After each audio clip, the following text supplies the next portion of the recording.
Hey, Rent to Retires, it's Adam Schroeder here with another episode, and today I'm joined by Damion Lupo. He is the founder and CEO of eQRP. He is the host of the Financial Underdogs podcast and author of the QRP book, How to Get Checkbook Control of Your 401k Rollover Money Now.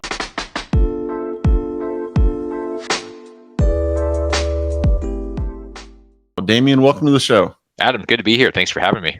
Absolutely. So tell us a little bit about your background, kind of who you are, what your company does, but also how on earth you got into this business. I'm probably the only one that you're ever going to interview that's actually had to dodge polar bears, because I used to work in the Arctic Circle, and one of my first jobs in like big boy jobs, because I was always an entrepreneur from the age of 11, starting businesses and things. But I got a job with the oil companies, and I had to dodge polar bears when I took the trash out, because if you don't notice them, they will eat you. So it was kind of a weird thing, but sort of a funny thing. And that Good was reason to keep your eyes open. it. And then it's an analogy for life. That if you don't keep your eyes open, if you're looking down or you're looking at a screen, you're probably going to miss the thing that's right in front of you, and some of those things actually might eat you. So that was one of those things I did. I went to college, got thrown out because I started a business there, and they said, "We don't like you putting the bookstore out of business." And I said, "Yeah, but I'm paying for college, so what am I supposed to do?" And they said, "Well, you just shut it down or leave." And I said, "Well, give me a week." So I paid for college real quick, did the thing, and they went out of business, and Amazon eventually took them out completely. And then I started doing real estate stuff, did that for about 10 years, went from zero to hero, had a $20 million portfolio, and then it went to -5 in 12 months. So that was kind of a crazy experience, to lose $25 million in a year and be homeless, living out of my truck. And then from there, I really had this journey that included what we're doing now with the eQRP. And it was asking questions that were a little different. Most people are chasing money because they think money is the answer. And when you realize that if you're chasing impact and your potential, the money ends up being a side effect if you're actually delivering. And so I started looking at things and asking questions like, why are people so afraid of being 55 years old with a couple of $1 million in the bank, which we see all the time? And it's because we haven't developed the skill set around investing. We don't know what to do with our 401ks, or whatever we think we can do is wrong.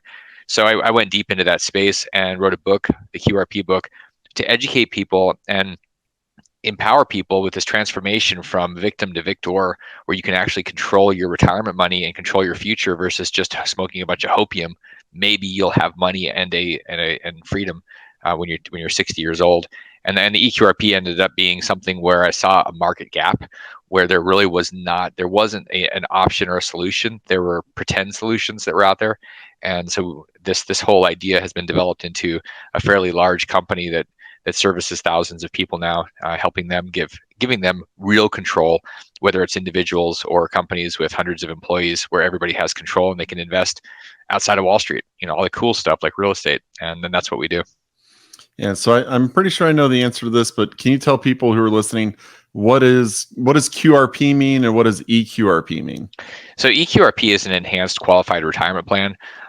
QRP oftentimes is used as an acronym for qualified retirement plan, which encompasses really, if you're just talking about qualified plans, you're talking about 401ks, 403bs, and what those are tax shelters.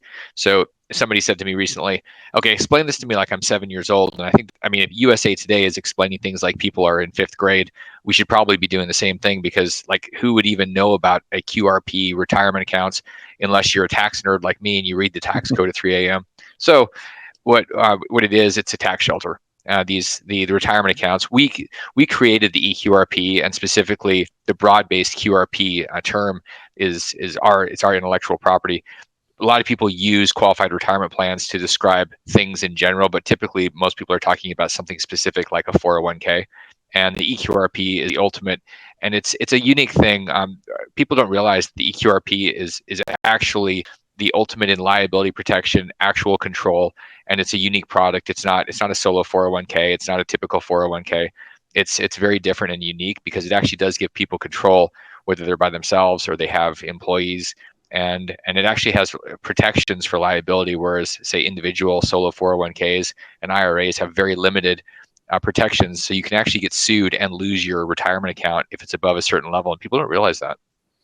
So why does it have more asset protection than, just a self-directed IRA or, a solo 401k? I mean, what gives it the asset protection? Well, this part of what we built. So why is because it was missing, and how is the way that we designed it. And what I mean by that is we built something that was different. It has a different structure. So when you look at a car, you can call a Ford and a Ferrari the same. You can say those are both cars. What makes them different is the engine.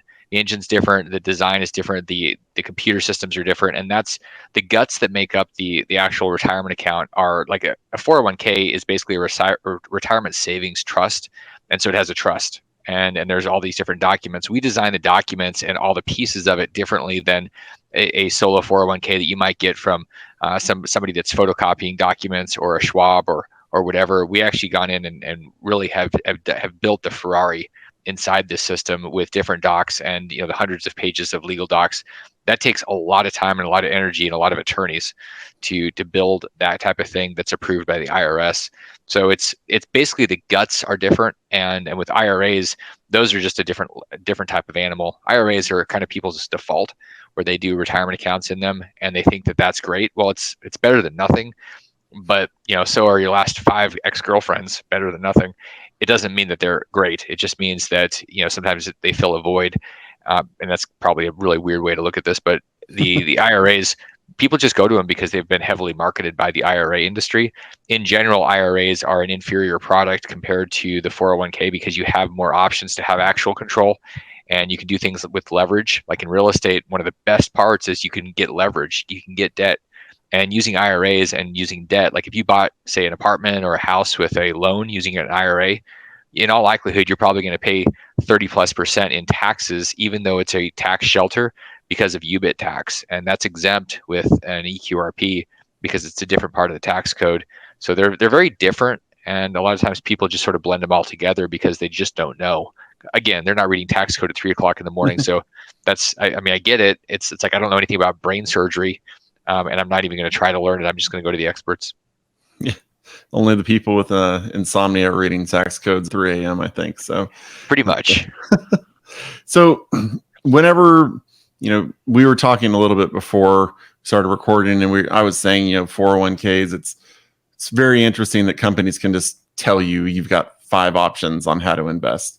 And you mentioned that if someone has a 401k and working with their company, that they can talk to their employer and try to change them. So how does that conversation tend to go? Like how would one go about trying to convince their current employer? Because obviously they can't roll over their 401k while they're still working at their job, but maybe they don't want to leave their job and then have one to roll over. So what's the play there if you're an employee? Well, if you're an employee, you've got a couple of options. One, any retirement accounts you have outside of your current employer, you can do a lot of things. You can roll those over and have actual control with an eQRP. If you've got your money with an employer, or you just want to try to get control of that, the conversation goes like this. You go, boss, I have an idea that would save you a ton of money and give you control of your 401k money, and you can actually invest in things outside of Wall Street. Does that sound good or interesting? And then they say, wait a second, because usually 401ks, the owners, the employers tend to have a lot of money, and so and they feel very stuck.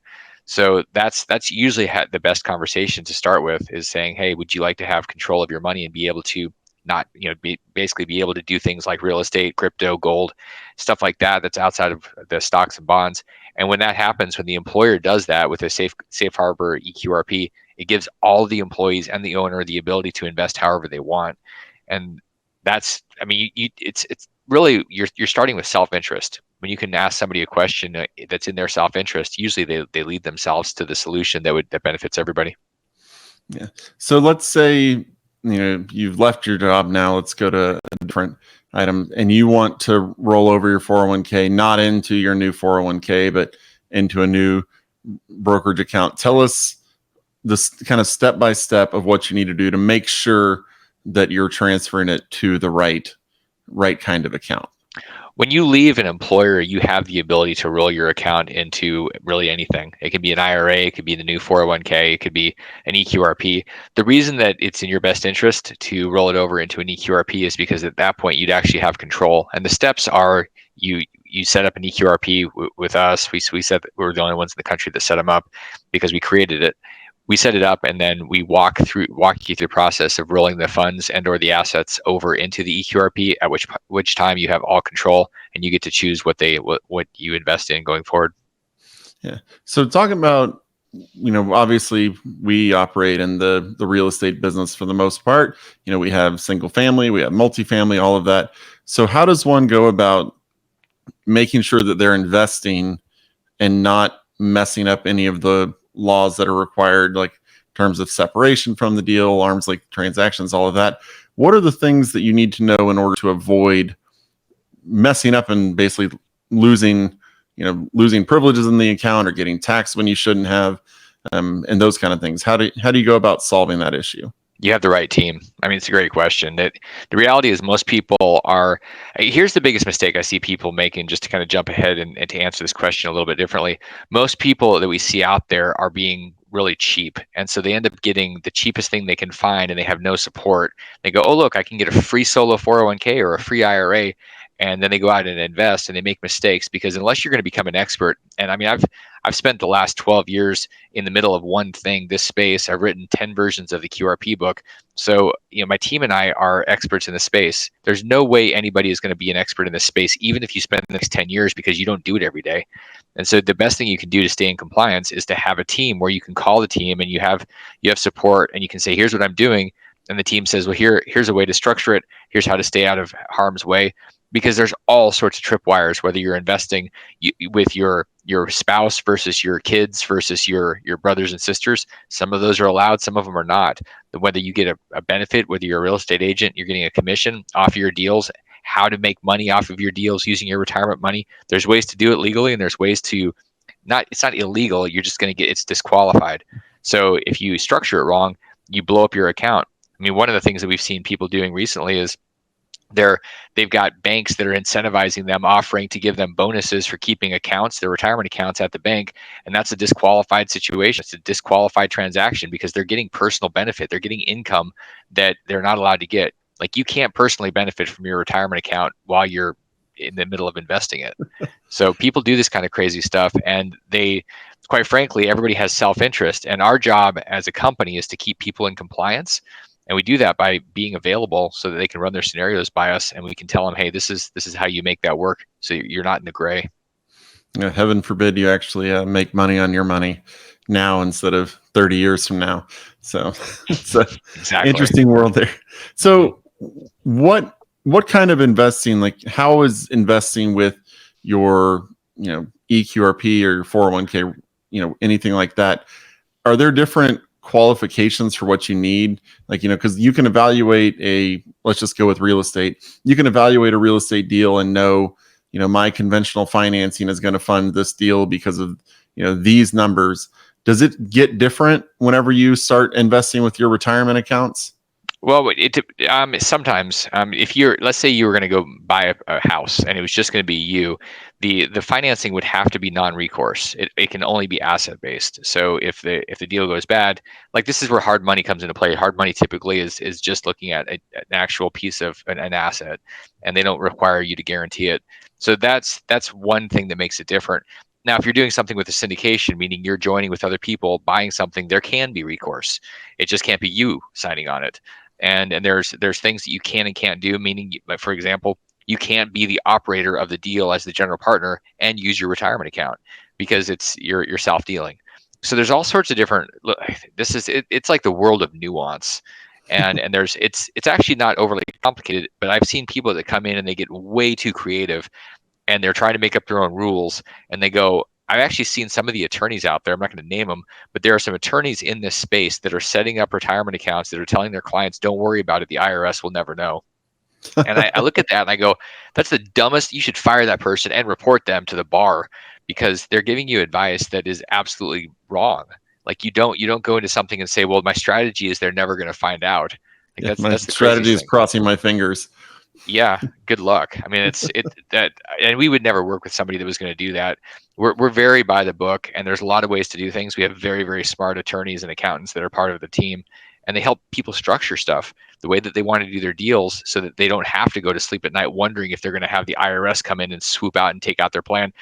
Checkbookira.com, as an example, basically was selling IRAs that would give people checkbook control of the IRA, and they were doing it so that people had the ability to circumvent the custodian. They ended up in tax court, and the people lost because they were screwing the IRS, and they weren't following the rule or the essence or the spirit of the law. And so this was back in November of 2021, and this is the McNulty case. In the McNulty case, the judge said, you are literally violating the rules. We're going to disqualify your entire IRA. It was like a $250,000 tax and penalty. And this is what's crazy, Adam, is that people at this company are still advertising that particular product, even though the court ruled against and said you can't do it.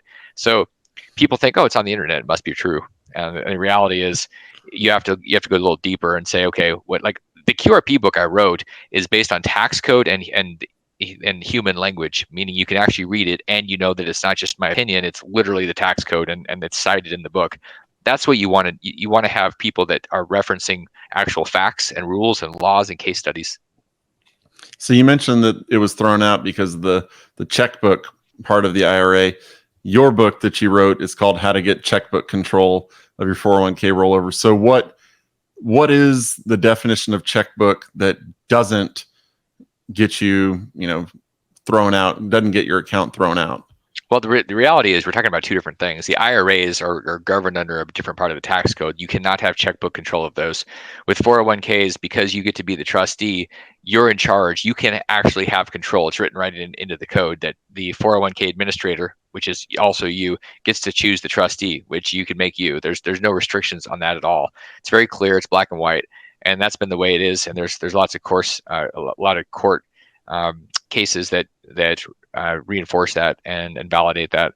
The IRAs were never set up to where you could have checkbook control. They were always meant to have a custodian, and so that's the difference. We're talking about Section 408, which is IRAs, and we're talking about Section 401, which is 401ks, and we're talking the eQRP is a type of 401k, so you can actually have control and direct access to the funds to invest as the trustee, because you're taking on a role of a manager that is required by the tax code. With an IRA, there's no requirement except a custodian. And if you ignore that, or you pretend that your custodian has control, but you're still running a checkbook, the courts are going to come after you just like they did McNulty. Yeah. Okay. So what kind of, when it comes to having control and doing these things, I'm assuming you've run numbers on this, comparing one to the other. What kind of benefits are people able to actually get whenever they take control, start investing in like a real estate deal or something like that? Kind of, have you seen that the results, the returns tend to get better? Because when you talk about, like, for example, stocks, they almost always say you can't beat the market, just index, because, your fund managers, half the time they lose, half the time they win, or something like that. So kind of, what have you seen with people there? What I've seen is that when people take responsibility for their own money and their retirement, they destroy the markets, because the markets, it's like a collective averaging down and it's like taking the IQ of everybody and dumbing it down so that Wall Street can harvest everybody. It's like being in the Matrix. You unplug from the Matrix and you become Neo, and that's a huge Matrix reference for anybody. But when we're talking about beating the markets, it is really, really simple to beat the stock market. All you have to do is say, I'm going to actively engage, and it doesn't take much. I mean, you think about investing in a rental house and going out and doing that, or investing in a syndication with people that have experience. It's not like incremental, like it's not 10 or 20% better. It's like 5 to 10 times better. I mean, I've seen this for years and years and years, how people go and they just, there's no way that people that once they've controlled their retirement money with an eQRP are ever going to go back and hand their money to a financial advisor, because they're going to think, okay, do I want to lose 90% of my returns? Then I should go back and hand it over. But it's so different night and day that people are like, why would I ever go back? And the answer is they wouldn't. Yeah. So we've talked to some other people about kind of self-directed items and kind of doing 1031 exchanges inside of them and all of that. But one thing I haven't thought to ask is, whenever it comes to actually utilizing the equity in your property, a lot of times, you can do a cash out refinance on the property and then deploy that money. What are the rules in regards to that? Because when you're keeping the asset but pulling money out, obviously you can't pocket it. But are there any things you need to worry about when it comes to that kind of situation, both with IRA and with 401k? Well, for one, you're not going to be able to go do a cash out refinance on an IRA if it's like, if you were trying to do it, because you can't guarantee the debt. If you were going to go And the other thing is you wouldn't want to because of UBIT tax. You're never going to be able to pull money out of a retirement account if you're under 60 years old just to spend it, unless you wanted Oh to no, have I'm a talking tax. about for reinvesting. Right. You can do that all day long, and you can take additional debt. So you could literally have 99% debt on a property. Yeah, I mean, you could have all debt on a property, pulling the money out to reinvest and compound it. People do that all the time. Yeah. Okay. I was going to say, it seems like it would be good luck finding a non-recourse lender at 100% financed, based on what I've seen from lenders. But Well, here's an interesting thing. When you think about going and creating value in a property, it might take you a year to create the value or do some value add, and then you pull all the equity out. At that point, you literally have 100% financing going on. So it's maybe not up front, although there are plenty of lenders that are out there that if you find a property that's epic, like you find a property you can buy for 30 cents on the dollar, you can get the thing 100% financed. You're just not going to have that happen if you have 70% debt like on a deal. It's just nobody's going to want to do non-recourse, and it's so you've got to have a pretty big value add or find a deal that's epically underpriced. yeah. And so with these, I know with IRAs, you pretty much have to have a property manager. Sounds like with 401ks, if you wanted to self-manage the property, you could. Yeah, as the trustee, you can asset manage. It's the question is, when do you cross the line between property management and asset management? And if you're out there and you're running to meet tenants and you're painting walls and you're doing all this stuff, you look more like an active business, and that's prohibited. So if you're an asset manager, you think about if you have a portfolio of stocks, you're not blind and you're not totally passive. You're actually choosing which stocks you're maybe trading in and out, or you're choosing them. You can do the same thing with real estate, but it's one of these spaces where as soon as it becomes an active trade, you're crossing the line into disqualified. So same general rules across all of the retirement accounts. You've got to make sure that you're not becoming an active member of basically giving sweat equity. Once sweat equity turns on, your retirement account's in danger. Fair enough. So, is there kind of a general rule of thumb that you'll have in regards to what size account you should have if you want to do an eQRP, or is it just if you even have, $5,000, you should still do it? Or do you have any kind of recommendations on what size the account should be before you even want to get involved in these? It depends more like what size you want it to get to. If you're talking about somebody that says, I just want to do stocks and I don't really care, maybe it'll be 100,000 or 200,000 when I retire, you don't need it. You're better off just getting a free account at Schwab.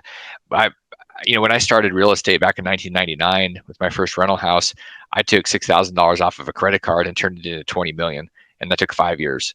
So when we do have people that'll say, well, I only have $50,000, and I go, you have 10 times more than I did when I started, and I created 20 million. So how much are you trying to create? And the reason that that's possible, and the reason it doesn't matter as much how much you have, is because you can use leverage, because you could do things, you could have options, you could take out debt on the properties. So there's a lot of ways to take a little and turn it into a crazy amount. Peter Thiel took his little $2,000 IRA back in 1999 and turned it into 5 billion as of 2021. So it doesn't matter how much you start. Yeah, no doubt. And he's brilliant. And there's a lot of ways to do things. But if you think you're going to park it in the stock market, then you really do need to think about how much you have to start with, because that's really all that matters. You have to start with a lot to have a little bit more. With an eQRP, because of leverage and your ability to do alternative investments, there's no limit to how much you can create, and it doesn't really matter how much you have to start with. Yeah. All right. Fantastic. Is there anything else you think people need to know about these kind of accounts, or let's say they don't want to do an eQRP, but they're just looking to get some form of checkbook control, like you talked about? What are some things that people need to be looking at if they're vetting multiple companies? Like they're coming to you, they're going to, X, Y, and Z company. What is the vetting process like? Well, the vetting process is, how deep is a team and what do you actually have control of, and what are your options going forward? So if you want to have half the options and half the speed and half the control, then there's a lot of different options out there. If you want full control, full speed, full support, there's only one option. And I say that with full confidence, because the market's full of people that say, I do the same thing as everybody else, and that's called a commodity. And basically it's a lot of people saying that they can do things, and the reality is you get what you pay for. So I always encourage people to not be cheap. When you look at, even if you end up somehow miraculously making a bunch of money, but you're cheap, you're still going to be cheap. You're going to be a cheap rich guy or gal, and nobody likes that anyway. So if you what you have to realize is the people that create wealth do it with teams. They don't do it by themselves. There's nobody that's done everything by themselves. You always have teams, and you want the best team. You don't want to go to H&R Block and have somebody do your taxes for $50. You want to have the best out there, like Provision in Arizona. You want to have, like, you don't need a big four firm most likely for yourself or your business, but you do want to have, you want to have great people that understand what they're doing, that are experts, and you build a team around you. Like Robert Kiyosaki's Rich Dad, he said, I'm kind of the dumbest guy out here. I have great people around me. And that's a lesson for all of us. If you're the smartest guy or gal in the room, you have a huge problem. Yeah, you're in the wrong room. Yeah, absolutely. Exactly. So is there anything else people need to know before we wrap it up here? I think the best thing to do is just realize that there's so much that you do need to know. And I would love to give people a copy of the book and give them a chance to grab it at the website, which is eqrp.co. And you can get a copy of it. It also, when you go to eqrp.co, you'll get a summation of the book. It's a report. It's about a 20-page report that sums up what we've been talking about. And this is really an education and transformation process where you get what you need, and then you realize, okay, part of what I need is a community and a team. And that's what it's all about. The number one value for eQRP is the community, and that's why people love being a part of it, and they're there for years. And so I think you have to choose: do you want a commodity, or do you want to be a part of something special? And when you're part of a tribe, all of a sudden you sort of laugh at the idea of something that's cheap that's out there. You're like, why would I ever do that? So I think people have to decide who they are. Do you want to be a member of a tribe? Do you want to expand into abundance? Do you want to transform? Or do you want to just find the cheapest thing that's out there? And that's probably, dollar store is probably where you should go find your retirement account. All right. Well, Damion, thank you so much for joining us today. Once again, Damion is the founder and CEO of eQRP, host of the Financial Underdogs podcast, and author of the book, the QRP Book, How to Get Checkbook Control of Your 401k Rollover Money Now. He mentioned the website, but again, it's eqrp.co. Don't put the M in there. It's just .co, eqrp.co. You can check us out at renttoretirement.com. That's renttoretirement.com. If you have any questions for us, or if you want us to pass something along to Damion, you can send it to podcast@renttoretirement.com. That's podcast@renttoretirement.com. We'd greatly appreciate a review on whatever podcast platform you utilize, and we'll talk to you on the next episode. Thanks for watching the Rent to Retirement YouTube channel. Check out some of our other videos, like this one, or this one here.